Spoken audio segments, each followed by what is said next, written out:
En primera plana, Carlos Herranz.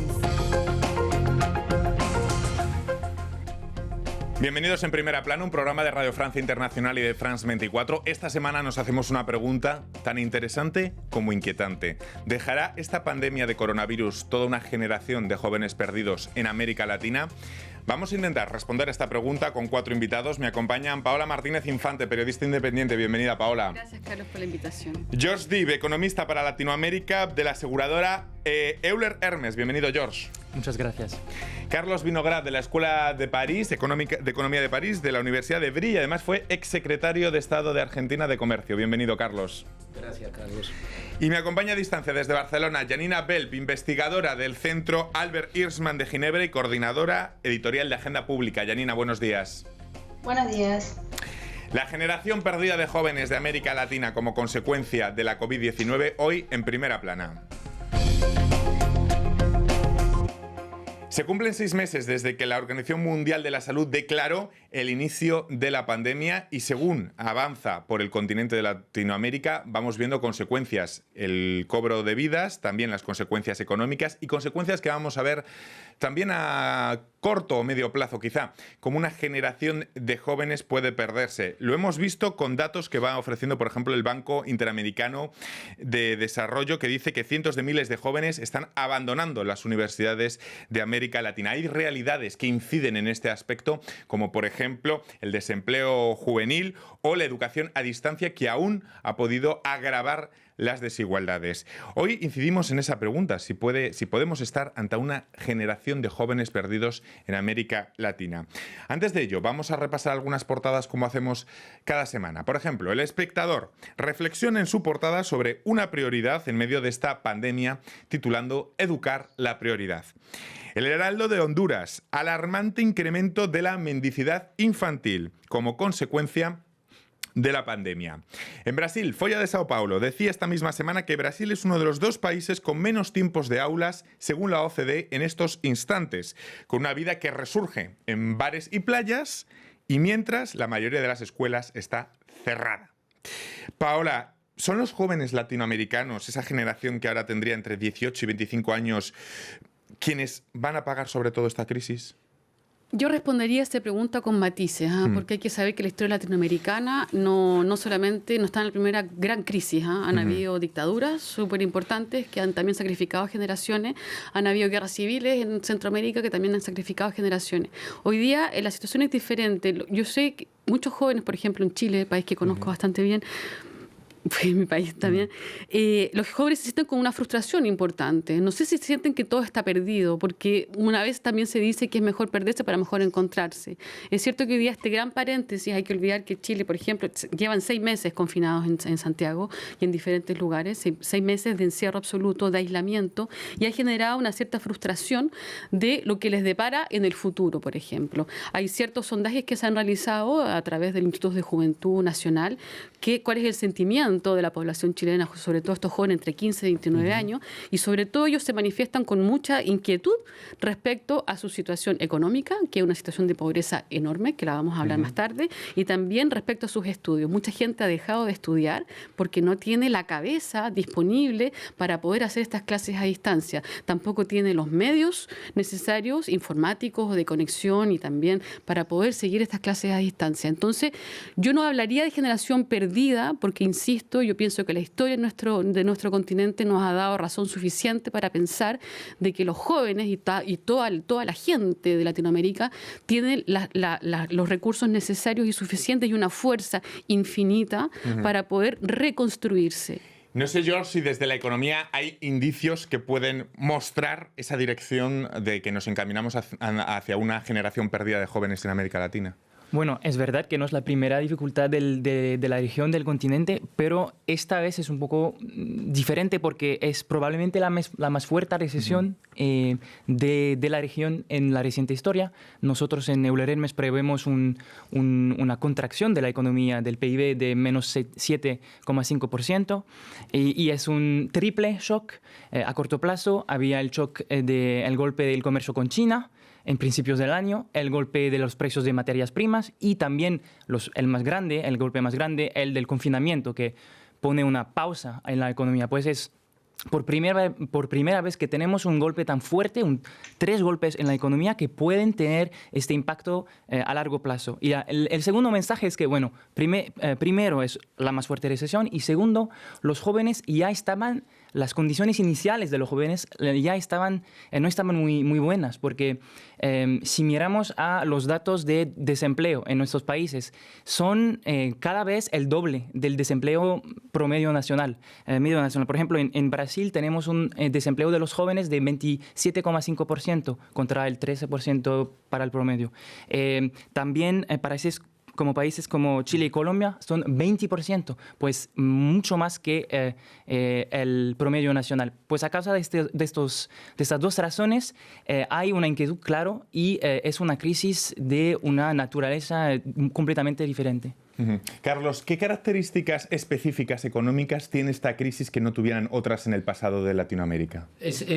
Complementando las dos descripciones precedentes que son muy ajustadas. Si dentro del marco de esta contracción que es global, es una de las contracciones más grandes, incluso comparado con la epidemia de la gripe española, que es importante ver ciertas características. ¿Cuál es el elemento distintivo entre la reacción de los países del norte y los países del sur? Me parece que eso es importante para entender lo que pasa con los jóvenes. Y es fundamentalmente que la cuarentena y la contracción de la economía opera sobre una estructura social diferente, y esto lo centralizaría en el nivel de informalidad. La informalidad en la región es el país que tiene menor informalidad es Uruguay, que está en torno del 25%, y los que tienen más informalidad están en torno del 50%, siendo Brasil, Argentina, México, Chile está en niveles intermedios, algunos países de Centroamérica. ¿Y por qué esto es importante?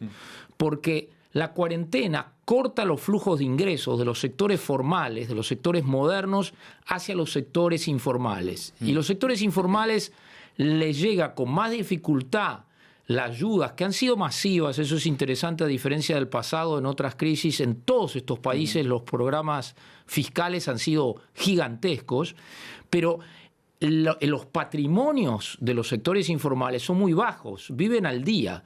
De manera que estos cortes, por un lado, les cortan los flujos de consumo, agravan los efectos de demanda y la recesión por el peso del sector informal, que es entre 25 y 30% de la mano de obra, y al mismo tiempo genera desajustes en la vida social. Pero por otra parte, los informales tienen un porcentaje de la ciudadanía que vive en condiciones habitacionales muy deficientes, slums, favelas, villas. Allí el hacinamiento es muy fuerte. ¿Cómo hacer una cuarentena con gente que vive a 5 personas en un cuarto? Esto genera desafíos muy importantes que podemos discutir en más detalle. Pero creo que si tuviera que elegir un elemento distintivo, tomaría la informalidad como elemento radicalmente Un pequeño inciso diferente. y le pregunto a Janina también. Sí, pero no hay que olvidar que la desigualdad tremenda, la brecha salarial existe antes de esta pandemia. Y eso, justamente, esta pandemia ha puesto de manifiesto las enormes desigualdades. La gente se ha dado un porrazo tremendo para darse cuenta que efectivamente vivimos en un continente que es profundamente desigual, donde el sistema neoliberal que ha sido implantado en muchos de los países hoy día está pasando la factura a la generación de jóvenes y a los más viejos también. Janina Huel, desde Barcelona. Janina, nombraba a Carlos Vinograd específicamente ese elemento de informalidad. Claro, muchos de los universitarios que están dejando ahora sus estudios fueron los primeros también de sus familias que consiguieron llegar a la universidad. Pero claro, ¿cómo estudias cuando pues no tienes para sobrevivir? ¿No? Vaya, sí, creo que la pregunta se responde sola, ¿verdad? O sea, el problema en mi opinión, es realmente dramático. Sí. No podemos pensar solamente en los jóvenes, ¿no? Se hablaba de las dimensiones de la crisis económica, la pobreza va a crecer y el foco, creo que ahí lo mencionaba Paula también, está en la desigualdad. Cuando hablamos de educación, es sumamente preocupante lo que está pasando con el nivel universitario, pero creo que es aún más preocupante lo que está pasando en los niveles primarios, en la educación básica. Y eso sí que va a ser un enorme refuerzo a la desigualdad. Algunas instituciones ya han cuantificado incluso ese abandono de matrículas, que puede ser, atención Leo, un 25% en el caso de Colombia y porcentajes parecidos en países de la región según el Centro de Estudios Latinoamericano. Claro, ese éxodo, les planteo, amenaza a todo lo que ha habido antes, que es muchos años en muchos países de la región haciendo muchísimos esfuerzos por intentar dar pequeñísimos pasos en lo que es la desigualdad en la educación, ¿no? Exactamente, y también, insisto, no hay que olvidar, por ejemplo, el caso chileno, la gente se endeuda para poder que sus hijos vayan a la escuela, los estudiantes universitarios se endeudan para poder pagar 5 años de estudio y seguir pagando 20 años después créditos que le vuelven cuando son profesionales. Entonces ya la situación de los estudiantes, por ejemplo, en mi país, era una situación precaria. No hay que olvidar que ha habido numerosas revoluciones de pingüinos en el 2013, luego la revolución de estudiantes para solicitar una educación gratuita y de calidad. Hoy día, ¿qué pone de manifiesto esta crisis de la pandemia y el confinamiento? De que efectivamente los estudiantes hoy día están pensando, por ejemplo, hay chicos que hacen clases y están en Zoom en sus clases y les suena el teléfono y tienen que hacer un delivery porque están trabajando y estudiando al mismo tiempo. Y el trabajo de delivery les sirve para pagar sus estudios y además para poder pagar un poco y ayudar a la economía, esa economía circular de su familia, donde, por ejemplo, el padre ha perdido el trabajo informal, del cual hablaba Carlos anteriormente, porque en Chile, por ejemplo, el sistema informal de trabajo funciona todo el tiempo. Yo creo que además este ejemplo que ha puesto Paula es como muy visual, ¿no? Todos nos imaginamos ese caso del chico al que le suena el teléfono y tiene que hacer un trabajo temporal.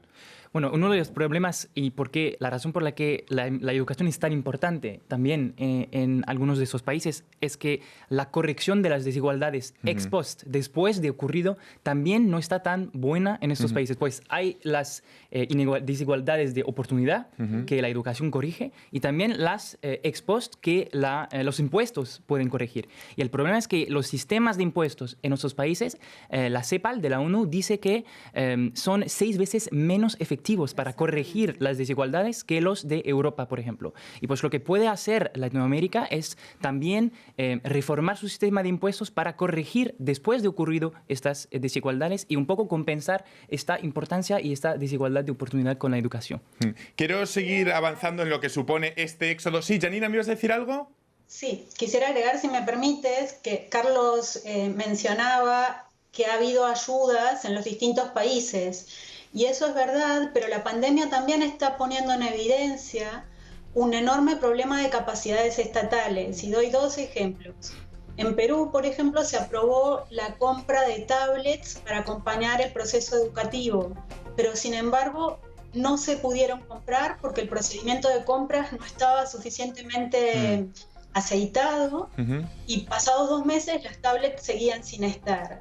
Y lo mismo ha ocurrido en Guatemala, con un paquete de ayuda sin precedentes que a día de hoy tiene una ejecución inferior al 20%. Me pide la palabra Carlos Vinograd, pero espéreme un momentito porque vamos a hacer una pequeña pausa y seguimos analizando toda esta realidad de generación perdida de jóvenes latinoamericanos a vuelta de pausa aquí en Primera Plana.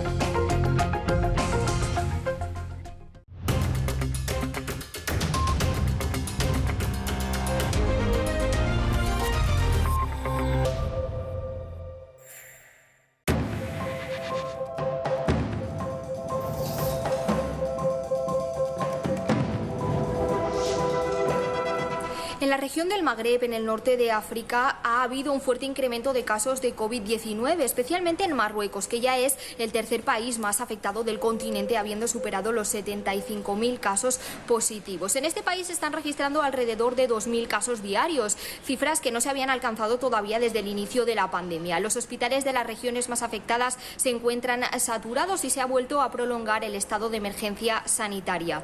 También mucha preocupación en Libia, un país dividido y devastado por una guerra multinacional desde hace casi una década y cuyo sistema de salud se encuentra hecho pedazos.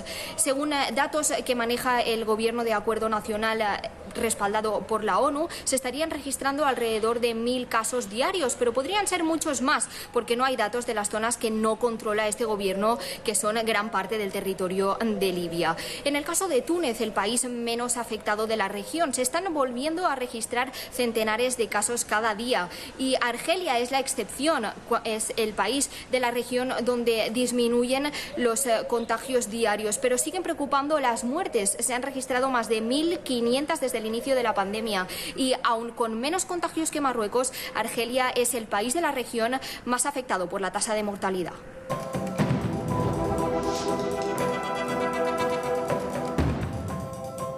El pico de la pandemia parece ya haber pasado en el sur de África, o al menos el primer pico. En Sudáfrica se han promediado más o menos 1.000 casos diarios en los últimos días, lo cual es sin duda una noticia de alivio, aunque las autoridades han llamado a no bajar la guardia. De hecho, no se presentaron altos repuntes en el número de casos después de que se relajara el confinamiento y tampoco han tenido que usarse algunos de los hospitales de campaña que se implementaron de manera preventiva cuando estábamos en pleno pico de la pandemia. Otros países de la región, como Namibia, por ejemplo, no se han visto tan afectados. Namibia ya abrió sus fronteras, aunque las sudafricanas se mantienen cerradas. Y en general, la región del África subsahariana se esperaba que fuera una de las más afectadas por la pandemia a nivel global. Este no ha sido el caso y tanto los expertos locales como internacionales han admitido que encuentran inexplicable este fenómeno. El impacto económico, sin embargo, en Sudáfrica ya se pronosticaba que iba a ser muy fuerte, pero esta semana obtuvimos por fin cifras oficiales y se ha dicho que la economía del país se ha encogido en un 51%, lo cual es mucho más de lo esperado. Y en parte las suspensiones en las actividades de minería y de la construcción explican esta crisis económica. Finalmente, Sudáfrica también ha suspendido las pruebas clínicas con la vacuna de la Universidad de Oxford después de que se reportaran algunas posibles complicaciones con este tratamiento.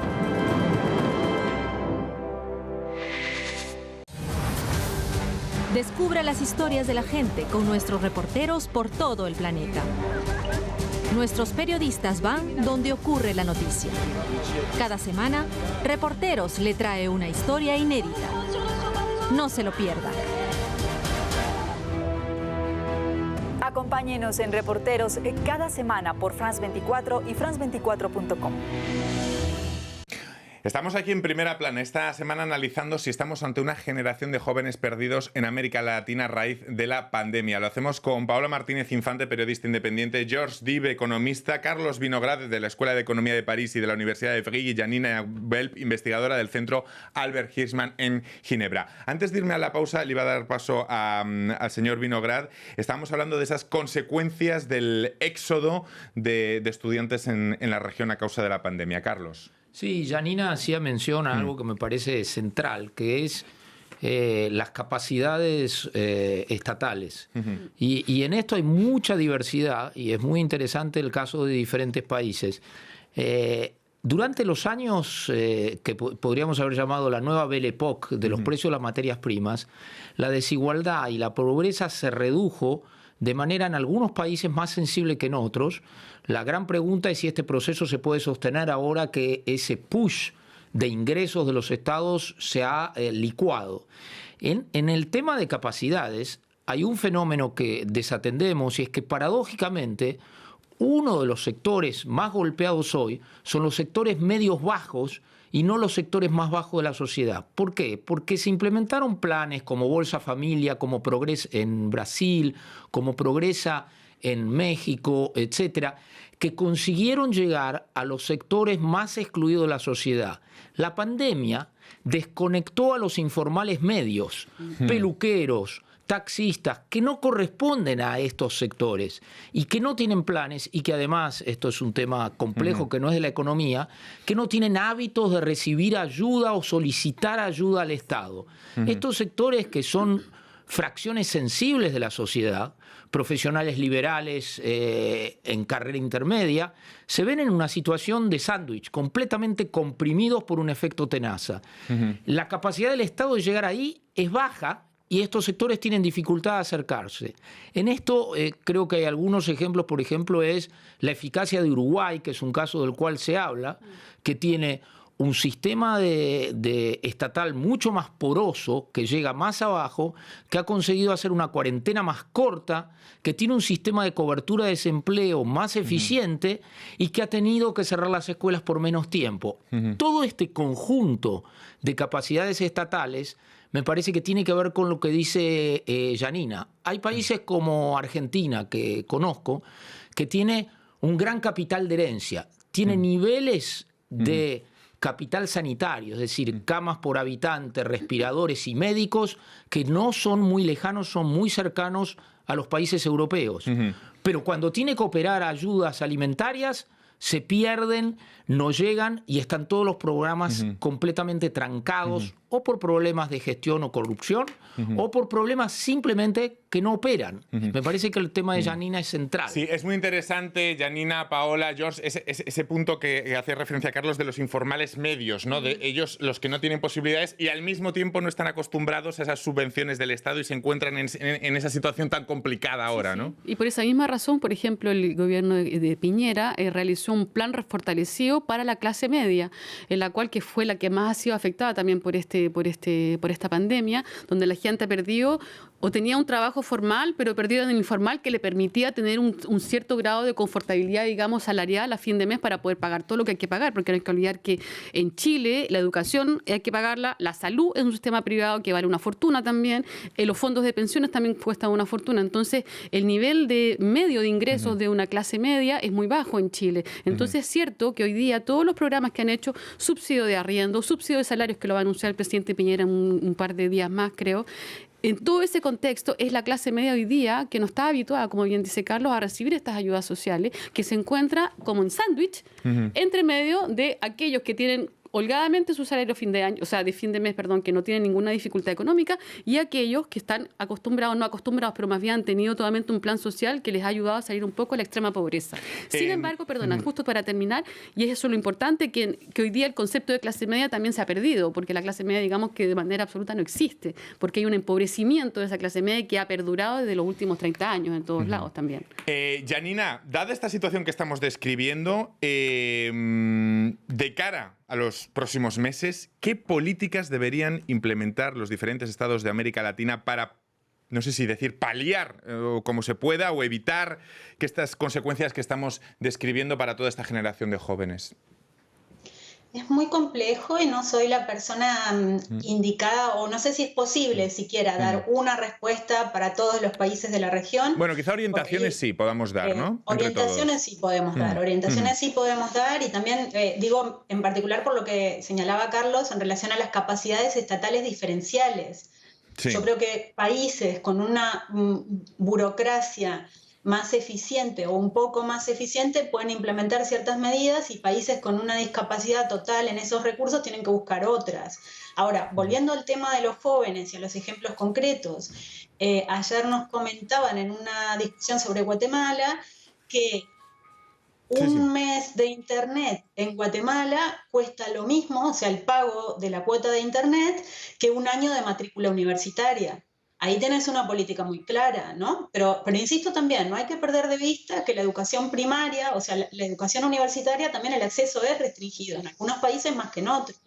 Entonces, no hay que incrementar las desigualdades, tiene que haber una política bastante holística que permita, por ejemplo, dar mayores accesos de conectividad a los universitarios que podrían acceder a una educación mixta o online, y no perder de vista que hay que ir reabriendo escuelas, y ahí es donde está la clave, yo creo. Creo que es necesario reabrir escuelas y Europa lo está haciendo, las condiciones no son las mismas, hay que pensarlo muy bien, pero hay que apostar a eso.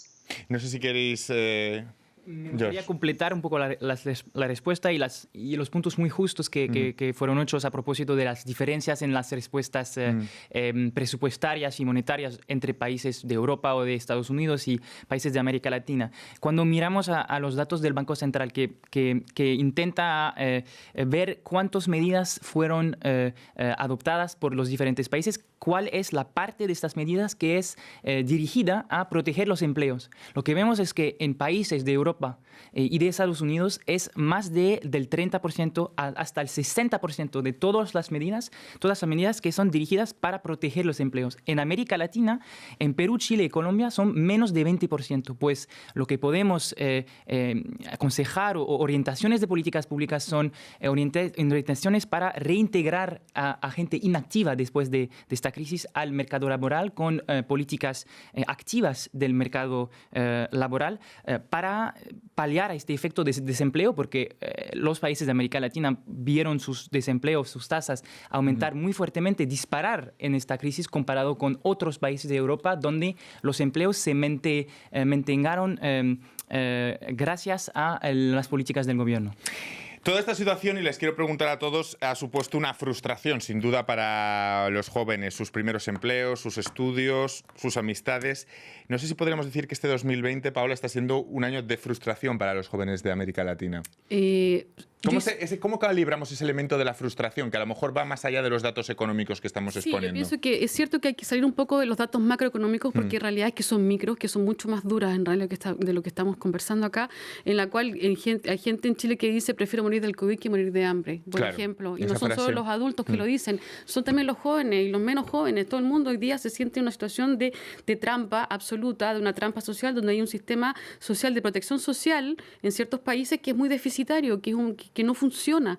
Entonces yo pienso que hoy día esa frustración que se genera en la sociedad, insisto, todavía en Chile no hay que olvidar que hubo un estallido social que comenzó en octubre, que ya ponía de manifiesto todas las desigualdades y los problemas que había en la economía del país, que generaba enormes desigualdades. La gente no tenía para comer, no tenía para educarse, no tenía dinero para vivir decentemente. Entonces, ¿qué hace esta crisis? Efectivamente ha dado, insisto, un cachetazo a todo este sistema liberal, neoliberal, donde han tirado por la ventana los servicios básicos, la educación, la salud.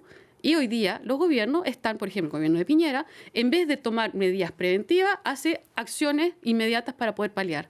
No sabemos lo que va a pasar más adelante. Hoy día es cierto, hay gente que yo puedo entrevistar, aquí y allá, diferentes edades, diferentes estratos sociales, que sienten que ha sido un año un poco perdido, nuance. No se sabe qué va a pasar más adelante, pero sí hay una frustración enorme porque toda la reivindicación que había comenzado en octubre fue parada por la pandemia. Esperan que en octubre, con el plebiscito que se va a hacer a fines de octubre, para cambiar la Constitución y abrir nueva perspectiva, las cosas puedan volver a funcionar y puedan volver a marchar esta máquina de la reivindicación social, que es muy importante. Janina, ¿cómo valora usted ese fenómeno, ese elemento de la frustración, más allá de los datos económicos? Bueno, coincido con lo que decía Paula, hay que verlo a nivel micro y creo que ahí hay muchas diferencias también en la situación, en el escenario político que está viviendo cada país, por un lado. Quizá en Chile la perspectiva del plebiscito añada cierta ilusión, sobre todo a los jóvenes que han estado muy movilizados en las protestas, y depende de muchos países. Ahí incorporaría quizá la variable de la democracia, ¿no? que veníamos viendo que el apoyo a la democracia está disminuyendo en la región. Y preocupa especialmente que los jóvenes perciban que la política no es capaz de transformar cosas. Creo que ahí también hay que trabajar tanto el relato como la eficiencia de las políticas públicas para que se fortalezca, refuerce o restablezca la confianza en la política. Carlos, no sé si quería añadir algo más sobre esa percepción o ese desencanto que puede incluso incrementarse a partir de ahora en esa generación de jóvenes latinoamericanos. Sí, en esto seguiría un poco la línea de humildad de Janina. El problema es muy complejo. Por un lado, las cuarentenas protegen vidas actuales y por otro lado generan problemas futuros. Más allá de la frustración de los sectores medios, hay algo que la política tiene mucha dificultad para gestionar, y que es lo que yo llamo vidas y vidas. Se protegen vidas actuales, pero por ejemplo en los sectores más desfavorecidos, ya no los sectores medios que hablábamos antes, sino los sectores bajos nuevamente, va a haber problemas en la próxima generación por los problemas de pérdida de ingresos que están siendo muy prolongados, porque hasta que no llegue la vacuna, la perturbación de la vida social va a continuar. Y los chicos ya no son los adolescentes. Estos chicos van a tener problemas alimentarios, nutricionales.